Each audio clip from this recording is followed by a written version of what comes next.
बिस्मिल्लाहिर्रहमानिर्रहीम। अस्सलाम वालेकुम नाज़रीन, मैं हूं इरफान हाशमी और आपको प्रोग्राम में खुशामदीद कहता हूं। सबसे पहले आज की अहम खबरें और चंद अहम सवालात। पाकिस्तान की दो इंतहाई अहम तरीन और ताकतवर शख्सियात ऐवान सदर पहुंची हैं।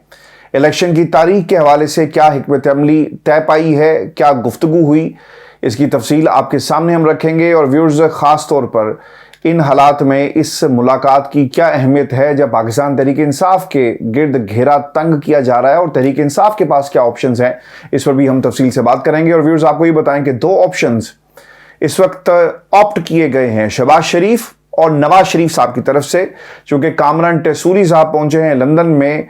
और वो क्या ऐसे ही पहुंच गए या किसी का पैगाम लेकर आए थे, क्योंकि इनका भी ताल्लुक एक ऐसे घर से है जहां पर इस वक्त सबकी नज़रें लगी हुई हैं मौजूदा सेटअप के अंदर।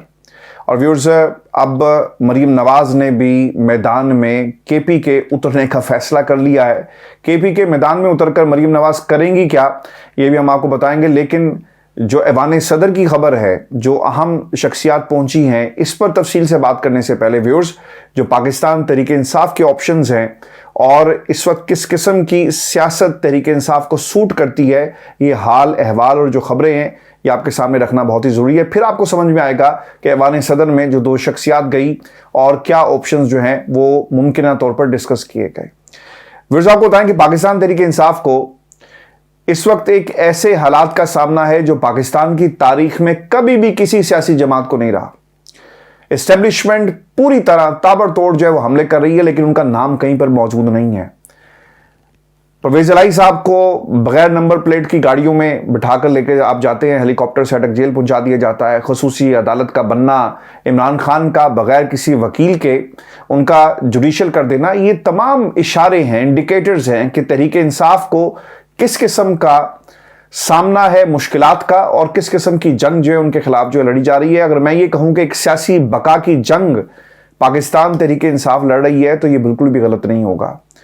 9 मई पाकिस्तान तहरीक इंसाफ के लिए एक सियासी 9/11 जो है ना वो साबित हुआ है, जिसने नीचे से लेकर ऊपर तक पूरी पार्टी का जो तंजीमी ढांचा था वो हिलाकर रख दिया है। अगर कोई चीज मौजूद है तो वो इमरान खान है, उनका नाम है, और वो ऑब्वियसली उनके नाम के ऊपर ही अब सारी सियासत जो है ना वो हो रही है। चाहे वो इस्टेब्लिशमेंट है, चाहे वो 13-14 जमातें हैं, चाहे वो नून लीग का बयानिया है, चाहे वो आने वाले अच्छे दिनों की बातें हैं, उसमें आपको इमरान खान का नाम जो है ना वो जरूर मिलेगा। यानी इमरान खान के गिर्द पाकिस्तान की सियासत जो है ना वो इस वक्त घूम रही है। बाकी सब जो है वो माइनस हो गया। जिसे मैंने 9/11 का नाम दिया, बुरा वक्त आया, पार्टी के लोग छोड़कर चले गए, जनूबी पंजाब से बहुत सारे लोगों ने छोड़ दिया, ये सिलसिला जारी है, लोगों को उठाया जा रहा है, लेकिन इमरान खान वहीं पर मौजूद है। इमरान खान अपने वाइस चेयरमैन शाह महमूद कुरैशी और सदर चौधरी परवेज इलाही समेत जेल में गिरफ्तार हैं। केसेस और गिरफ्तारियों की एक तवील लिस्ट है। पार्टी को तोड़कर इसके 2 धड़े बनाने की कोशिश की गई, बल्कि धड़े बना दिए गए, और कई धड़े जो हैं वो खड़े करने की कोशिश की जा रही है। नित नई इंक्वायरियां चल रही हैं जिनका हमने कानून में जिक्र भी मौजूद नहीं है कि अगर ऐसी इंक्वायरी होगी तो कानून में इसकी सजा क्या है, ये भी किसी को मालूम नहीं है। ये आपके सामने है जो अटक जेल में खसूसी अदालत ने किया। वो सब कुछ जो पाकिस्तान तहरीक इंसाफ के खिलाफ किया जा सकता है वो हो रहा है। हर वो अंसर जो पाकिस्तान तहरीक इंसाफ मुखालिफ साबित हो सकता है वो सामने आ चुका। अब सवाल ये है व्यूअर्स कि इस परेशान कुन और गंभीर तरीन सूरत हाल में जेल के अंदर बैठकर खान साहब इस वक्त सोच क्या रहे हैं, उनका प्लान अब है क्या, पाकिस्तान तहरीक इंसाफ इस सूरत हाल से कैसे बाहर निकलेगी और पार्टी किस तरह लीड करेगी आने वाले इंतखाबात के अंदर। कुछ सवालात है मैं आपके सामने रख देता हूं जो मेरा हमेशा से तरीकाकार रहा कि सवालात के जरिए मैं आपको समझाने की कोशिश करता हूं और जो स्टोरी है वो रिवील करता हूं इन सवालों के जरिए। इस्टेब्लिशमेंट मुखालिफ बयानिया क्या इमरान खान साहब की पहली तरजीह है? याद रखिएगा, क्या इस्टेब्लिशमेंट के खिलाफ अगर आप बयान देंगे, एंटी इस्टेब्लिशमेंट, तो आप कहां पर स्टैंड करेंगे? याद रखें कि पाकिस्तान के अंदर ना ये बयानिया हमेशा से अवामी सपोर्ट हासिल करता है और हमेशा से सपोर्ट मिली है। पीटीआई के लिए सपोर्ट तो आपको मिल गई, लेकिन बेपनाह मुश्किलात जो है ना वो खड़ी हो गई। मामला पहले केसेस से शुरू हुआ और फिर 9 मई के बाद इसमें शिद्दत आ गई। आहिस्ता आहिस्ता ना मजीद केसेस बनते गए, लोगों को उठाया गया, जो बाज नहीं आया उसे आपने उठाया, अंदर किया, जमान लेकर बाहर आया, फिर उठा लिया। अली मोहम्मद खान साहब इसकी एक बड़ी मिसाल है कि कितनी दफ़ा उनको उठाया गया, 80-90 दिन वो अंदर रहकर आया। अभी बहुत सारे लोग अंदर मौजूद हैं, फौजी अदालतों में केसेस भी चल रहे हैं। और व्यूअर्स, बज़ाहिर पीक पॉइंट इमरान खान अपने मौक़िफ़ से पीछे हटने को तैयार नहीं है।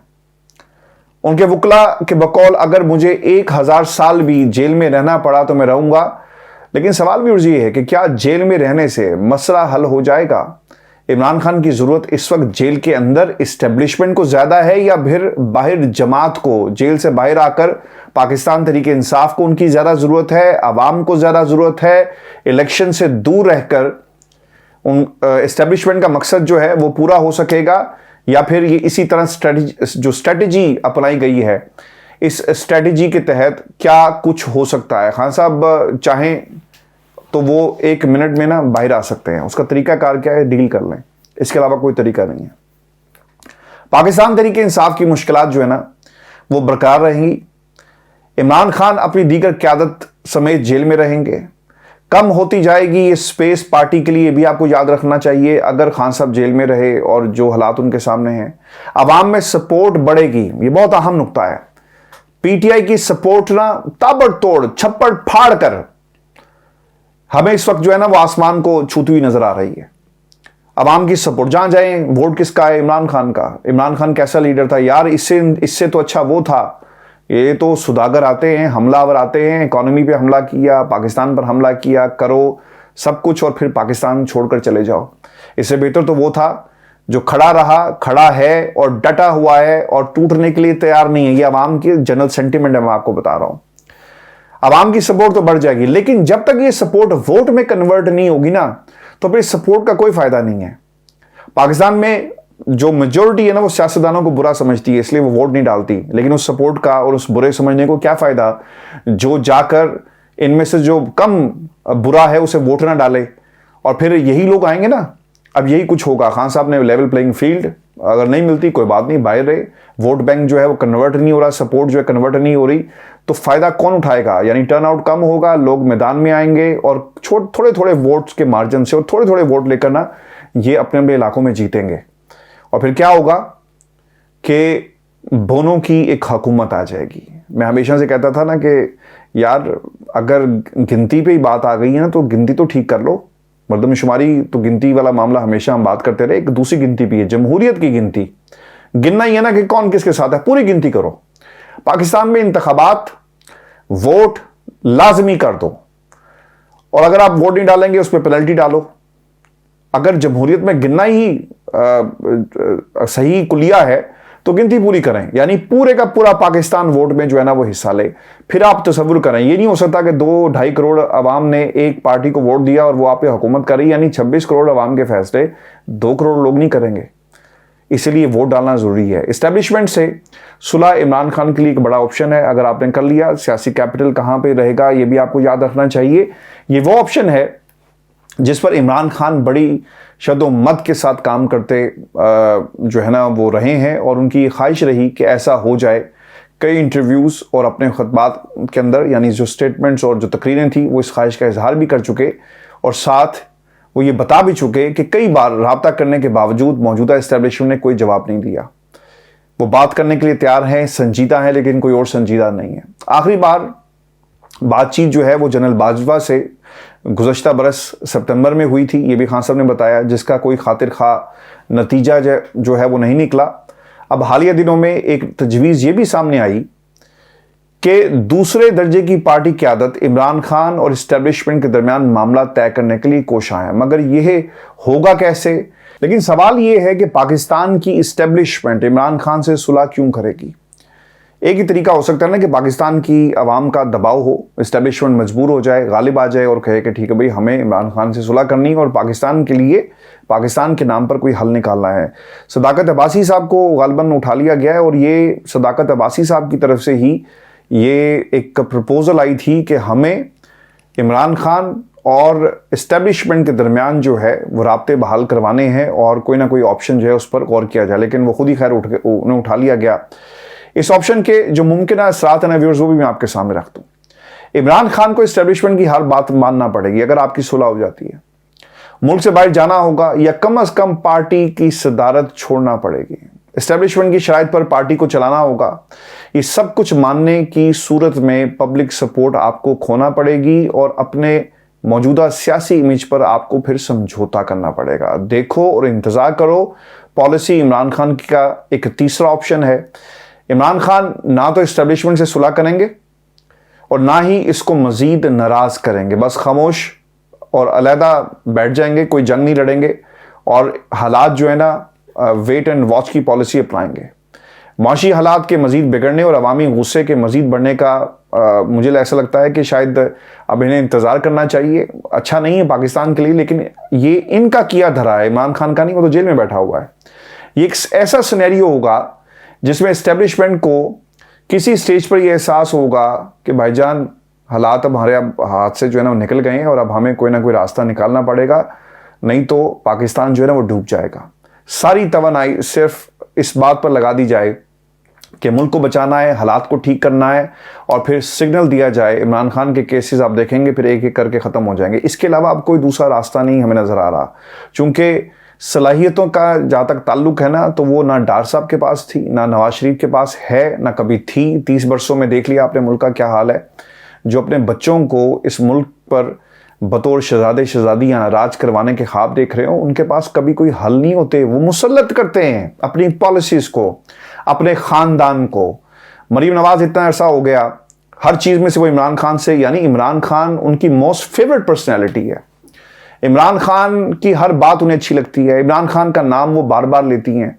तो मेरा ये ख्याल है कि पाकिस्तान के हालात अल्लाह ना करे ख़राब हों, फिर इनको एहसास इस बात का ज़रूर होगा कि कभी ना कभी इन तमाम सियासी जमातों को और पाकिस्तान की इस्टेब्लिशमेंट के भाईजान ये मुल्क जो है जमहूरियत से ही चलेगा और ये इन सियासी बोनों के बस की बात नहीं है। लिहाजा जमहूरियत मुल्क के अंदर वापस लाई जाए और पॉपुलर गवर्नमेंट बनाकर उनके हवाले कर दिया जाए। इमरान खान की कानूनी जंग में इस हद तक जीत के उनको ज़मानती रिलीफ मिल जाए और वो जेल से बाहर आ जाएं। कम से कम ये ज़रूर होना चाहिए। तहरीक इंसाफ को इस हद तक ज़रूर किसी न किसी फ़र्द को कोशिश करनी चाहिए। बाहर आने पर वो इस्टेब्लिशमेंट मुखालिफ बयानियाँ तर्क कर दें। वही बयान, वही पैगाम जो नवाज शरीफ को दिया गया कि आपने इस तरह की बात नहीं करनी और तनकीद मत करें। दूसरी तरफ पीटीआई इसको अपनी कामयाबी समझे, इस्टेब्लिशमेंट कुछ बैकफुट पर आ जाए और फिर सबको एक दूसरे की एक स्पेस जो है, यानी एहसास हो कि हमें दूसरे की एक्सेप्टेंस जो है उसे तस्लीम करना चाहिए। लेकिन क्या ये इतना सादा है, इतना आसान है? पाकिस्तान में मईशत जब आउट ऑफ कंट्रोल होगी ना तो फिर आप देखेंगे कि चीज़ें आहिस्ता आहिस्ता जो है ना वो साबित, यानी इनके हाथ से जब निकलेंगी तो फिर इनको इलेक्शन की तरफ जाना जब याद आएगा। व्यूअर्स, मैं आपको एक बात ये भी बता दूं कि एक ख़बर आई है जी, और इस खबर का ताल्लुक जो है वो है मुलाकात से दो अहम शख्सियात का जो ऐवान सदर पहुंची हैं कल के रोज़। और ये दो जो शख्सियात हैं ना जी, एक तो इनमें आर्मी चीफ़ हैं और दूसरी DGISI हैं, जिन्होंने ऐवान सदर में आरिफ अलवी साहब से जो मुलाकात की है। बताने वाले बताते ये हैं कि जनाब चौथे फ्लोर पर आरिफ अलवी साहब का दफ्तर है, उस पूरे फ्लोर को खाली करवाया गया और फिर आसिम मुनीर आर्मी चीफ़ और DGISI ने ऐवान सदर में आरिफ अलवी साहब से मुलाकात की। इस मुलाकात को खुफिया रखा गया। ये भी बताया गया ऐवान सदर का सारा अमला जो है उसे बाहर निकाल दिया गया, सदर के सारे सेक्रेटरीज को भी बाहर निकाल दिया गया और 2 घंटे तक ये मुलाकात जो है वो जारी रही है। अब सवाल ये पैदा होता है कि ऑफिशियल सीक्रेट एक्ट के ऊपर आरिफ अलवी साहब का एक मौक़िफ़ था और वो उस मौक़िफ़ से पीछे हटने को तैयार नहीं थे। ऐसे मौके पर ये मुलाकात हुई है। ऐसे मौके पर ये मुलाकात हुई जब खबरें ये भी आ रही थी कि शायद ऐवान सदर नवंबर की किसी तारीख का ऐलान कर रहा है कि इंतखाबात जो हैं वो करवाए जाएं।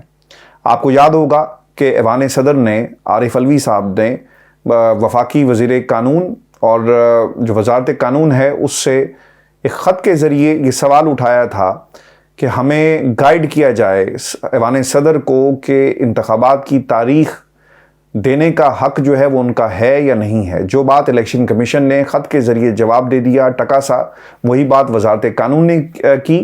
लेकिन सदर आरिफ अलवी साहब ये समझते हैं कि ये उनका इख्तियार है। दूसरी तरफ वजारत कानून ये समझती है क्योंकि इलेक्शन एक्ट 2003 के अंदर तरमीम कर दी गई, और ऐसी सूरत में जब वज़ीर-ए-आज़म की एडवाइस पर सदर साहब जो हैं वो असम्बली को तहरीर करते हैं, तो उस सूरत में ये इख्तियार सदर के पास नहीं रहता, और ये इख्तियार इलेक्शन कमीशन ऑफ पाकिस्तान तरमीम की शक्ल में जो हो चुका है, अब ये इख्तियार उनके पास मौजूद है, और ये इख्तियार सदर आरिफ अलवी साहब के पास मौजूद नहीं है। ये इस इम्कान का बाकायदा इजहार किया गया कि सदर आरिफ अलवी साहब जो हैं वो शायद किसी तारीख का ऐलान कर देंगे। अगर तारीख का ऐलान हो जाता ना, तो फिर सब कुछ जो है वो आपको अदालत लेके जाना पड़ना था।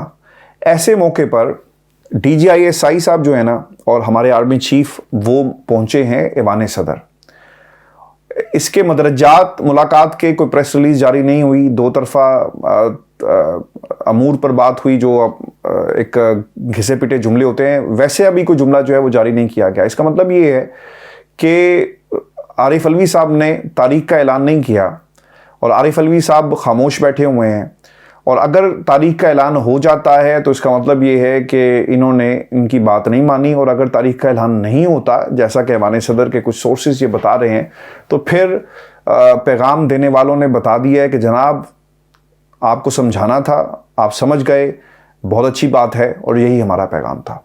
तो व्यूअर्स, देखना ये होगा कि ISPR की तरफ से या किसी दूसरी तरफ से कोई पैगाम जारी होता है या नहीं होता है। व्यूअर्स, आपको ये बता दें कि दो ऑप्शंस शहबाज शरीफ और नवाज शरीफ साहब के सामने हैं।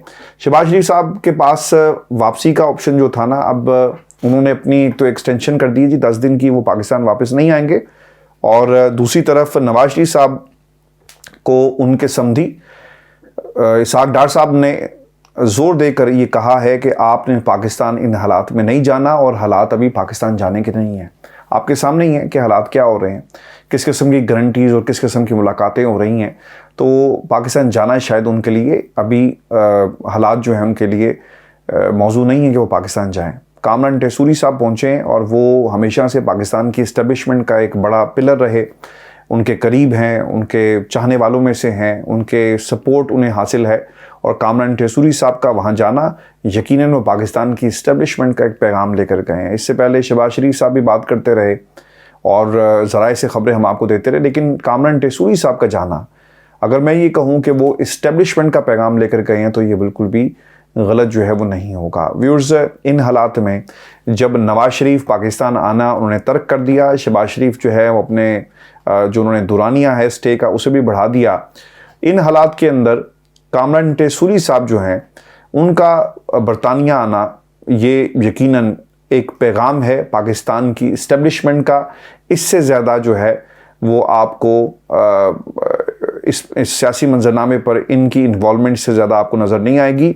ऐसे किरदार जो इस्टेब्लिशमेंट के कहने पर आते हैं उन्हें पैगाम रसानी के लिए रखा होता है, और ये पैगाम जो है वो नवाज शरीफ साहब को पहुंचा दिया गया है। व्यूअर्स, सबसे इम्पॉर्टेंट जो खबर मुझे आज के दिन में लगी ना, वो मरीम नवाज़ क्योंकि काफ़ी ज़्यादा दुख था कि एक जो कारकर्दगी रही बल्दियाती इंतखाबात में, यानी एक सीट भी वो हासिल नहीं कर सके, तो काफ़ी गमगुस्सा उन्होंने इसका इजहार किया है। और अब मरीम नवाज़ ने बल्दियाती इंतखाबात में बुरी कारकर्दगी पर बरहमी का इजहार करते हुए अब उन्होंने फैसला कर लिया है कि वो KP के अंदर तंजीम साजी जो है वो खुद करेंगी और मैदान में उतरेंगी, और वो लोग जो बाकायदा पाकिस्तान मुस्लिम लीग नून से मुखलिस हैं उन्हें मौका दिया जाएगा, आगे लाया जाएगा। और अब इसके ऊपर बाकायदा मरीम नवाज़ जो है वो काम कर रही हैं। अब मरीम नवाज़ ने पेशावर का जो एक रोज़ा दौरा किया है और जो उनकी सलाहियत है तंजीम साजी की, इस पर अपने कमेंट्स जो हैं वो ज़रूर भेजिएगा, और फिर कामरान टेसूरी के हवाले से भी बताइएगा कि उनकी मुलाकात और वो किसका पैगाम लेकर आए हैं। व्यूअर्स, ये शो था आज का हमारा। अपने कमेंट्स भेजिएगा, चैनल को ज़रूर सब्सक्राइब कीजिए। इजाज़त दीजिए, अल्लाह ने के बाद।